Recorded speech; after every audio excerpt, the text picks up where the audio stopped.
हम आए थे कुछ और करने, लेकिन अब हमारा टारगेट जीवन का कुछ और हो गया। तो अहंकार एक बार अगर उफन जाए, उफन करके वो किसी व्यक्ति के साथ भिड़ जाए और मन के अंदर ये भाव पैदा हो जाए, हम तुमको देख लेंगे या देख के रहेंगे, और फिर हम उसको ना देख पाएं, तो वो सामने वाले व्यक्ति का क्या होगा ये तो पता नहीं है। लेकिन जिस व्यक्ति के मन के अंदर ये आग जल रही होती है कि हम तुमको चोट नहीं पहुंचा पाए, नहीं पहुंचा पाए, नहीं पहुंचा पाए, उस व्यक्ति के दिमाग में 24 घंटे वो व्यक्ति घूमता है जो उसके किसी काम का नहीं है, और वो किसी काम का हमारे है नहीं। मस्तिष्क पर उच्च सिंहासन पर हमने उसको तिष्ठ ठठ स्थापनम करके विराजमान कर लिया।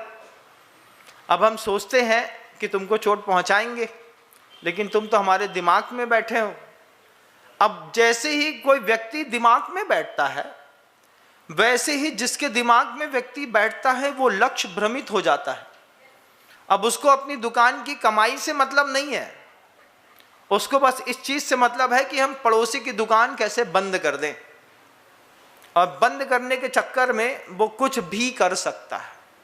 कुछ भी का मतलब कुछ भी। उसको बर्बाद करने के चक्कर में अपनी दुकान में भी आग लगा सकता है और उसकी दुकान में भी आग लगा सकता है।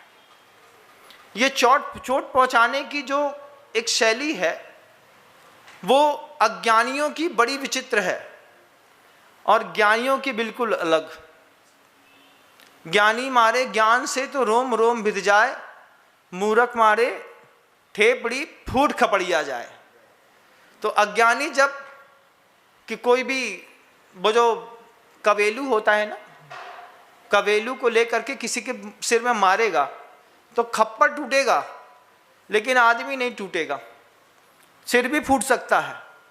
लेकिन ज्ञानी मारे ज्ञान से तो रोम रोम भिद जाए, एक एक रोम में डंक लगता है ज्ञानी का। अज्ञानी तो सिर्फ सिर फोड़ना जानता है। किसी ने अपने अहंकार के उच्चतम प्रस्तुतिकरण में किसी को मार दिया, मारने पर आप उसको चोट नहीं पहुंचा पाए। चोट तो आपको लगी है बहुत अंदर गहरी किसी और बात की, कि वो गहरी बात से आप इतने उद्वेलित हो गए कि अपने आप को आप रोक नहीं पाए और आपने हाथ उठा दिया। वो जो बात अंदर गहरी लगी है उसने किसी और चीज को नहीं छुआ, उसने आपकी प्रतिष्ठा को छुआ है, उसने आपके अहंकार को छुआ है, और उसके साथ ही आप लक्ष्य भ्रमित हो गए। अब आप जिंदगी को गुनगुना के नहीं जी सकते, अब आप जिंदगी में बुन बुना के जी सकते हैं। गुनगुना करके जिंदगी जीने वाले लोग कुछ और होते हैं, लेकिन एक बार अगर आपके मन के अंदर ये दर्द पैदा हो जाए, हम उसको चोट नहीं पहुंचा पाए, नहीं पहुंचा पाए, नहीं पहुंचा पाए, हम उसको देख लेंगे। अब आप कुछ नहीं देखते, आप 24 घंटे यही देखते हैं कि उसकी कचौड़ी कितनी बिकती है। पड़ोसी को एक अच्छी कचौड़ी की चलती दुकान हो, सामने 4 कचौड़ी की दुकान और चलती हो, तो 4 कचौड़ी वाले अपनी कचौड़ी नहीं देखते, सामने वाले की कचौड़ी कितनी देखते। तो लड़के से बोलते हैं जाओ देख के आओ कितनी भीड़ है उसके दुकान में। पापा उसकी दुकान बिल्कुल फुल है। जैसे ही सुनते हैं फुल है, अंदर ऐसी पूरी भरी है। हाँ पूरी भरी है महाराज। ओहो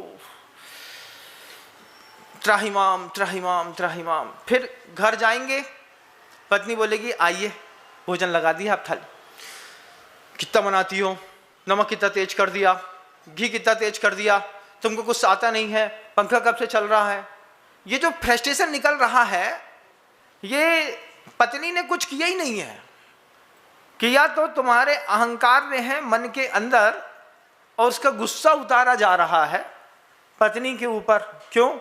सामने वाले की कचौड़ी खूब बिक रही है और कचौड़ी में चना वो ठूस ठूस के डाल रहा है, तो चना भी खूब बिक रहा है, कचौड़ी भी खूब बिक रही है।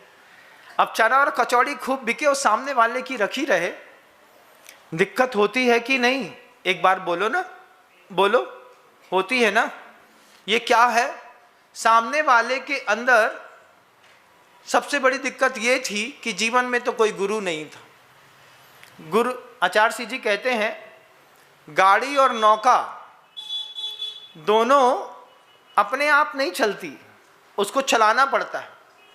और चलाते वक्त कभी आपने, जिसने 4 व्हीलर चलाई होगी, उसने इस चीज़ का अनुभव किया होगा, बगल वाला का अलग अनुभव रहता है, चलाने वाले का अलग अनुभव होता है। बगल वाला जो पहली बार ड्राइवर की सीट के बगल से बैठा है, वो व्यक्ति 24 घंटे ड्राइवर को देखता है, कब एक्सीलेटर दबाते हैं, कब गियर बदलते हैं। ये तो अपनी जगह ठीक है। बचपन में आपने एक और चीज़ देखी होगी, जो गाड़ी सीधी चला रहा है और बार बार ऐसो ऐसो कर रहा है, जो सामने का वो जो हैंडल होता है ना 4 व्हीलर का, जब आप लंबे सफ़र में होते हैं, लंबे सफ़र में आपको सीधा चलने के लिए बार बार हैंडल को ऐसा ऐसा करना ही पड़ता है।